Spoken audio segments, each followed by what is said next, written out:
vamos aprofundar um pouco mais aqui.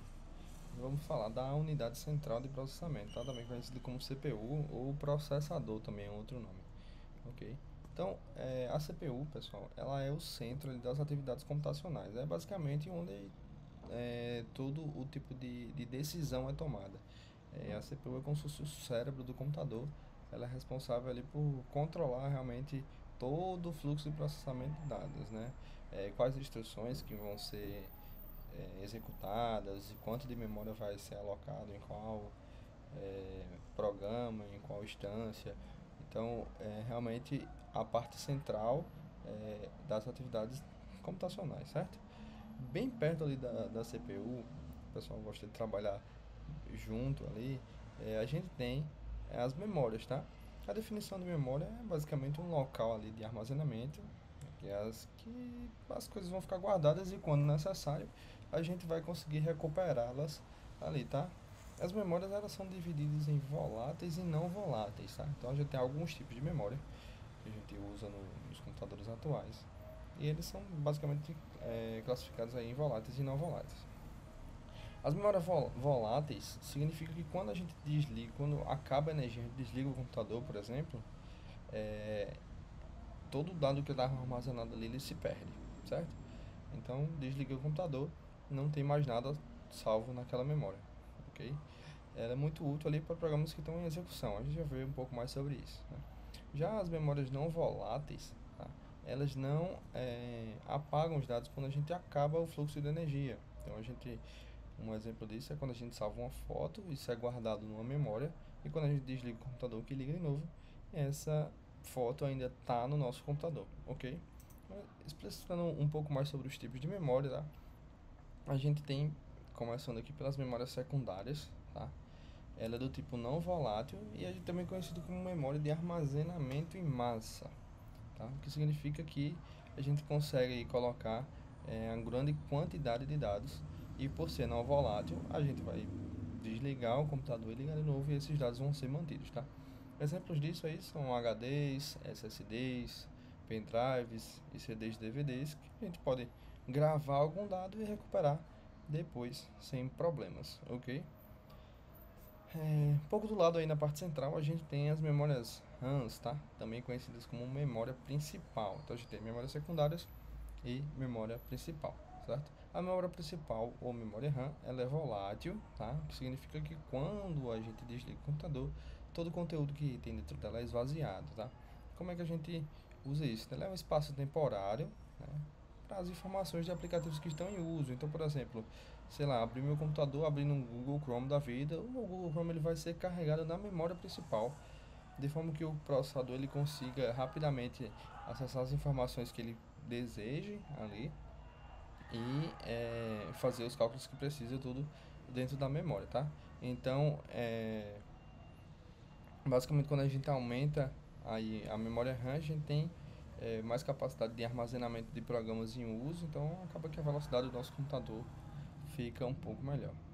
Um paralelo que a gente gosta de sempre manter com relação a essas duas memórias, aí a memória secundária e a principal, é que imagine você está num escritório, certo? E você está sentado em sua mesa, certo?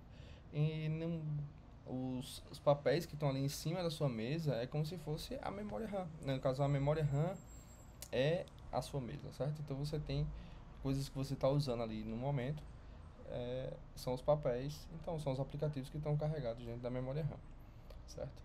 No momento que você quer pegar alguma coisa, você simplesmente pega da mesa e usa você como sendo o processador. Paralelo a isso, a gente tem as memórias secundárias, que funcionam como se fossem gavetas, certo? Então, na minha mesa, eu tenho gavetas ali, eu guardo algo que eu preciso usar depois e, em determinado momento, quando for necessário, eu abro lá minha gaveta e pego o que for preciso, ok? Então, o que está em cima da mesa, a gente diz que é a memória RAM, e nas gavetas é a memória secundária, né? O HD, SSD e assim por diante. A gente também tem outro tipo de memória que chama memória cache, tá? Ela é uma memória volátil, então novamente, né, quando a gente desliga o computador, quando a gente se perde energia, a gente apaga todo o conteúdo ali. Ela é uma memória que está bem mais próxima ali da CPU, ela está dentro da CPU, tá? E ela é usada para a gente armazenar arquivos ali, conteúdos que são frequentemente acessados pelo usuário. Então, se com uma certa frequência o usuário faz determinada operação, a gente já salva o resultado dessa operação na memória cache, de forma que eu não preciso repetir essa operação novamente, eu apenas capturo de lá. Então, a gente salva ali arquivos temporários que estão sendo usados com frequência pelo usuário, tá? A palavra-chave da memória cache é frequência. Esse conteúdo aí é, da memória cache, ele também é usado muito nas aplicações, então diferente da memória da CPU, o conceito de cache, por exemplo, quando eu acesso um site, normalmente os navegadores eles guardam em cache ali alguns arquivos que facilitam, caso eu abra esse site de novo, ele já vai ter um carregamento bem mais rápido, ok? Seguindo um pouco, a gente tem a memória ROM, tá? Ela é uma memória não volátil, tá? Mais uma vez, para fixar, memórias não voláteis, elas não apagam com o desligar do computador, com o cessar da energia, certo? Um detalhe sobre a memória RAM é que ela é somente leitura, tá? Então ela vai ser gravada uma vez, normalmente ali é o fabricante que instala, então ele grava uma vez e isso não pode ser regravado outra vez, ela é apenas leitura. O pessoal usa muito para colocar algum componente de inicialização do sistema, alguma configuração que a gente precise para iniciar o sistema, certo? A gente também tem os registradores. Os registradores são como caixas que a gente tem dentro da própria CPU. Então ele é usado ali para fazer cálculos, tá? Por exemplo, eu quero fazer uma operação 2 mais 2, então eu coloco 2 em um registrador, ou mais em outro registrador, e o outro 2 em outro registrador. Assim eu consigo fazer a operação. Então, memória volátil, quando eu desligar o computador, eu perco tudo que estou ali.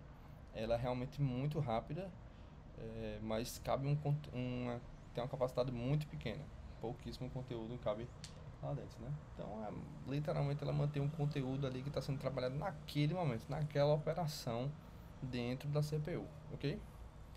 Uma visão mais global aqui, em forma de pirâmide, essa aqui é uma pirâmide bem clássica, é a nossa organização com relação aqui a custo, velocidade e capacidade, certo? Então, quanto mais para baixo nessa pirâmide, a gente tem que o custo é mais baixo, então a memória é mais barata, tá, pessoal? De comprar mesmo, em reais, podemos dizer assim. E por ser um custo mais barato, ele acaba tendo uma velocidade também mais baixa, certo? Então, é um pouco mais lento. É, e a capacidade tende a ser alta. Então, eu aumento minha capacidade ao custo de diminuir a minha velocidade. E quando eu tenho uma capacidade alta e velocidade baixa, eu tenho um custo baixo, tá? O custo ali está mais relacionado a, podemos dizer, a velocidade. Quanto mais rápido, mais caro, podemos dizer assim. No topo da pirâmide, né? Quanto mais para o topo, a gente tem que o custo é mais rápido, mais alto, então a gente é bem mais caro de comprar. A gente tem uma velocidade também mais alta, né? Nem se compara a velocidade do começo para o final ali. E só que a capacidade é bem mais baixa. Então, por se tratar de poucos dados, acaba sendo mais rápido, mais ou menos essa lógica. Então, na ordem, a gente tem ali as memórias secundárias, que são baratas, lentas, mas uma capacidade muito alta. E aí a gente segue para a memória principal, memória cache, memória RAM e registradores que tem um custo muito alto. Os processadores são uma das peças mais caras do computador. A capacidade baixíssima, basicamente cabe uma operação ali, basicamente. E a velocidade é bem alta, então ele consegue fazer os cálculos de forma muito rápida, ok?